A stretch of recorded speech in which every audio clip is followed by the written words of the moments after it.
Hello everyone. Welcome to अध्ययन अध्यापन। तो बात करेंगे आपके फाइनल कट ऑफ क्या रहने वाली है first to fifth, six to eight और नाइन टू टेंथ और 11 एंड 12 की।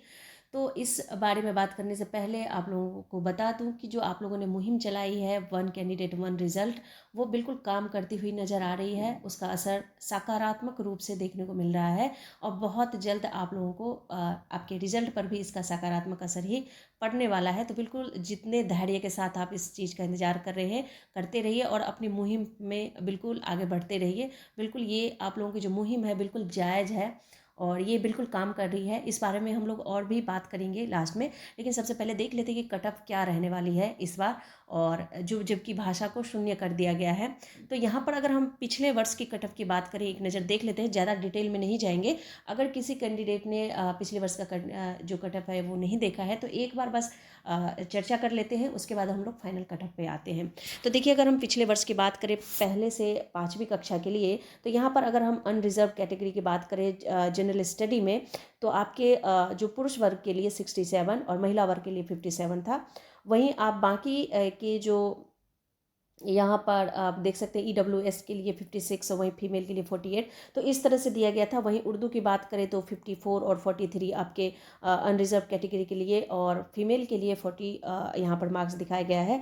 इसी तरह से अगर हम 9 टू 10 की बात करें कट ऑफ की, तो यहाँ पर अगर हिंदी लैंग्वेज की बात करें तो अनरिजर्व कैटेगरी मेल के लिए 55 और वहाँ पर अगर हम इंग्लिश बंगाली में बात करें, बंगाली के लिए बात करें तो 52 अनरिजर्व कैटेगरी के लिए महिला पुरुष वर्ग के लिए और एक ही था।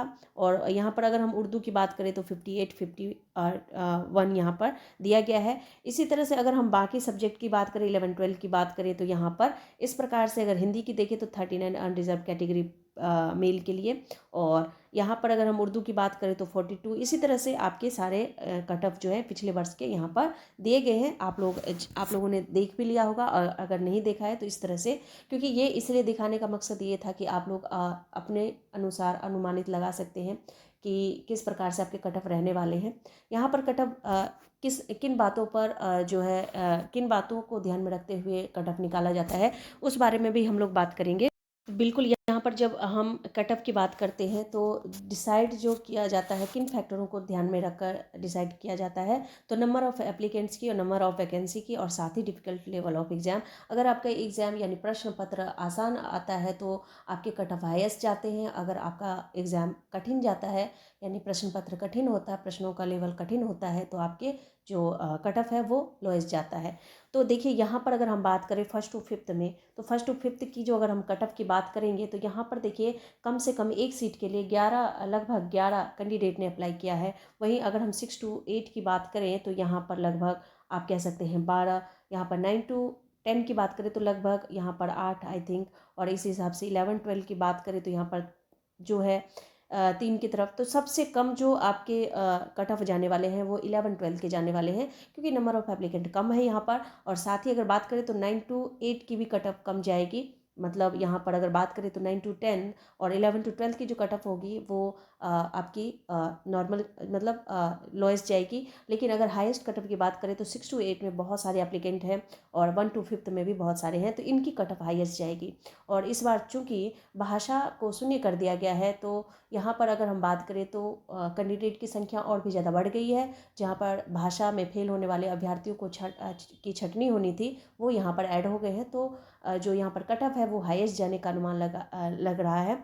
इसके साथ ही अगर हम और महत्वपूर्ण बातों पर चर्चा करें तो कट ऑफ पर जाने से पहले हम लोग कट ऑफ अगर यहाँ पर देखें तो महत्वपूर्ण बात ये है, आपका वन कैंडिडेट वन रिजल्ट है वो बिल्कुल अच्छे से वर्क कर रहा है। और हो भी क्यों ना, क्योंकि पिछला जो आपका 4700 पोस्ट के लिए जो रिज़ल्ट आया था उससे कहीं ना कहीं बहुत सारे छात्र जो थे वो असंतुष्ट थे, क्योंकि एक पोस्ट के लिए एक स्टूडेंट एक से अधिक पोस्ट के लिए जो है अप्लाई किए थे और कहीं ना कहीं उनका रिजल्ट भी आ गया था। तो इस वजह से काफ़ी सारे स्टूडेंट असंतुष्ट थे और इसी रीजन से उन्होंने इस बार वन कैंडिडेट वन रिजल्ट जो है मुहिम चलाया है, जो कि बिल्कुल काम करती हुई नज़र आ रही है। और बिल्कुल ये होना भी चाहिए, क्योंकि देखिए अगर यहाँ पर जैसे कि आप लोग देखते हैं जो हमारे रेलवे के एग्ज़ाम होते हैं, एसएससी के एग्ज़ाम होते हैं, यूपीएससी के एग्ज़ाम होते हैं, उसमें पोस्ट प्रेफरेंस दिया जाता है कि पहले सबसे पहली पसंद आपकी पोस्ट पहले नंबर पर कौन सी होनी चाहिए। अगर उस पोस्ट में आपके रैंक अच्छे आ जाते हैं, आप अच्छे नंबरों से पास हो जाते हैं, तो आपके जो नेक्स्ट पोस्ट के लिए जो प्रेफरेंस है उसको हटा दिया जाता है, ब्लॉक कर दिया जाता है। तो इस हिसाब से क्या होता है, जो हमारे अन्य ब्रिलियंट छात्र हैं उनको मौका मिलता है आगे की सीट के लिए। तो इस तरह से यही चीज़ होनी चाहिए। जो तो यहाँ पर अगर ये वही चीज़ पोस्ट प्रेफरेंस पहले करते थे, या अगर अभी भी वो इस तरह से करते हैं, तो यहाँ पर जो मेधावी छात्र है उनको मौका मिल जाएगा, जिनका रिजल्ट मान लीजिए यहाँ पर अगर हम पोस्ट ग्रेजुएट स्टूडेंट की बात करें जिन्होंने पेपर 2 के लिए फॉर्म भरा है, तो कहीं ना कहीं अगर उन्होंने 11-12 के लिए भरा है, अगर हम यहाँ पर बात करें, यहाँ पर उन्होंने 11-12 के लिए भरा है, तो कहीं ना कहीं इन्होंने 6 to 8 के लिए भी भरा होगा, और 9 to 10 के लिए भी भरा होगा कि बहुत सारे छात्रों ने। अगर इनका यहाँ पर रिजल्ट आ जाता है, अच्छी रैंक आ जाती है, तो ये यहीं पर इनका जो रिजल्ट है आगे आगे के पोस्ट के लिए नहीं बढ़ाना चाहिए, यहाँ पर इनको ब्लॉक कर देना चाहिए। और यहाँ पर अन्य छात्र जो हमारे ब्रिलियंट अन्य छात्र हैं उनको मौका दिया जाना चाहिए। तो पोस्ट प्रेफरेंस अगर वो 11-12 के लिए करते हैं और उनका रिजल्ट अच्छा आ जाता है, तो बाकी की कक्षा वर्ग के लिए अन्य विद्यार्थियों को मौका मिलना चाहिए, और इसी से बच्चे संतुष्ट होंगे। तो यहाँ पर अगर हम चेयरमैन की बात करें, तो यहाँ पर अगर उनसे बात की गई तो उन्होंने कहा कि इस प्रक्रिया में हमें लंबा समय लगेगा, और इतना समय हम नहीं लगा सकते। तो भाई लंबा समय लगेगा तो कम से कम अगर लंबा समय लगाने से अगर हमारे मेधावी छात्रों का उत्थान हो सकता है, उनके लिए अच्छा हो सकता है, उनका भविष्य का निर्माण हो सकता है, तो हम समय क्यों नहीं ले सकते। हमें समय अगर 15 से 20 दिन या 1 महीना भी लगता है तो इस पर काम करना चाहिए। क्योंकि देखिए परीक्षाएं हम कितनी मेहनत से देते हैं। यहीं पर चेयरमैन ने अपना जो है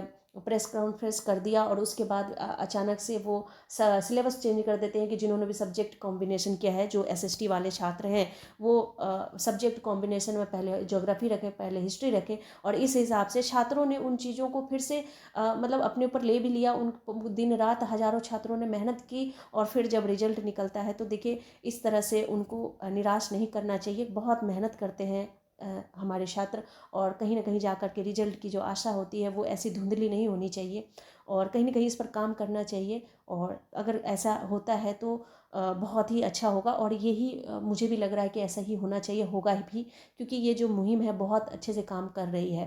तो देखिए ये बातें बताने की आवश्यकता थी, क्योंकि आप लोगों में से बहुत सारे स्टूडेंट निराश होंगे। तो बिल्कुल निराश मत होइए, अच्छे के साथ अच्छा ही होता है और होगा भी। तो देखिए यहाँ पर अगर हम बात करें तो कुछ अनुमानित है कि यहाँ पर अगर हम लोग ये एक्सपेक्टेड जो कट ऑफ है वो अनरिजर्व के लिए 68 जाना चाहिए, और यहाँ पर 56 to 7 जा सकता है। ये बिल्कुल यहाँ पर ये अनुमानित है कि अगर ईबीसी की बात करें तो 56, बीसी की बात करें 61, एससी एसटी की बात करें तो 47 यहाँ पर देखने को मिल सकता है। वहीं पर अगर उर्दू और बंगला की बात करें तो यहाँ पर आपके 55, 49, 48, 45, 39, 43 इस तरह से देखने को मिल सकता है। और अगर हम माध्यमिक शिक्षा के लिए बात करें यहाँ पर, तो देखिए अगर हम माध्यमिक शिक्षा के लिए बीपीएससी टीआरई 2.0 का कट ऑफ देखें, तो यहाँ पर अगर अनुमानित जो कट ऑफ है वो अगर अनरिजर्व कैटेगरी की बात करें तो 56, और ईडब्ल्यूएस की बात करें तो 48, बीसी की बात करें तो 48, और एससी एसटी की बात करें तो 42 और 45 क्रमशः हो सकता है। इसी तरह से बंगाली की बात करें तो आपके 53 अनरिजर्व कैटेगरी से, उर्दू के लिए 59, 51 और 45। इसी तरह से संस्कृत की बात करें तो आपके जो कट ऑफ हैं वो 68, 61, 41, 42, 54 की तरफ जा सकता है। अरबी में आपके 47, फारसी 51 के लिए बताया जा रहा है। साथ ही अगर हम बात करें अंग्रेजी में, तो अंग्रेजी की जो कट ऑफ है वो आपके 59, 48, 40, 40, 45 की तरफ जा सकता है। विज्ञान की बात करें तो विज्ञान यानी साइंस में आपके 51, 48, 45, 40, 40 जा सकता है। और अगर अंकशास्त्र की बात करें तो 72, 58, 56, 40, 40, और सामाजिक विज्ञान यानी एसएसटी की बात करें तो 75, 70, 72, 61, 52 जा सकता है। तो इस तरह से अगर हम देखें तो उच्च माध्यमिक शिक्षकों के लिए भी देख लेते हैं एक बार। अगर हम यहाँ पर हिंदी की बात करें तो हिंदी के लिए आपके जो है अनरिजर्व कैटेगरी में 40 जा सकता है। उर्दू के लिए 41, और इसी तरह अगर अंग्रेज़ी की बात करें तो 62, 49, 42, 44, 43, 55 तक जा सकता है। संस्कृत में 42 अनरिजर्व कैटेगरी के लिए, बंगाली में 66 और मैथिली में आपके 40 तक जा सकता है कट ऑफ। इसी तरह से फारसी की बात करें तो 53 और पाली में 58। और अगर हम अंक शास्त्र की बात करें तो 53, 49, 41, 44 और 39 की तरफ जा सकता है। और भौतिक विज्ञान की बात करें तो 40 जा सकता है। तो ये आपके कुछ अनुमानित कट ऑफ हैं जो यहाँ पर बताए जा रहे हैं, और उम्मीद करती हूँ कि आप लोग अभी इस पर पूरी तरह से आप बिल्कुल निर्भर नहीं होंगे, और आपको फाइनल कट ऑफ का इंतज़ार बिल्कुल करना चाहिए। और इस तरह से आप लोग चाहें तो प्रीवियस ईयर के कट ऑफ को भी देख देख सकते हैं, और फाइनल कट ऑफ का बिल्कुल आपको इंतज़ार करना चाहिए। और अगर हम रिज़ल्ट की बात करें यहाँ पर, और महिलाओं के फ़ायदे की बात करें, तो वो भी कर ही लेते हैं। देखिए, रिज़ल्ट अगर बात करें तो आपके जनवरी के फर्स्ट वीक तक अनुमान है कि आपका रिज़ल्ट आ जाना चाहिए, फर्स्ट वीक में आपका आ जाना चाहिए। और साथ ही अगर बात करें आपके महिलाओं के फ़ायदे की बात, तो महिलाओं के लिए 50% का आरक्षण है, चाहे वो जनरल कैटेगरी से हो, SC ST OBC जिस भी कैटेगरी से हो, 50% का आरक्षण है। तो बिल्कुल आप लोगों को फ़ायदा मिलेगा ही मिलेगा। और आप लोग बिल्कुल रिज़ल्ट का जो है वेट कीजिए, और सब कुछ बहुत अच्छे से होगा। अच्छी होप रखिए, अच्छा ही होगा। तो फ्रेंड्स, मिलती हूँ नेक्स्ट वीडियो में, तब तक के लिए thank you and thanks for watching.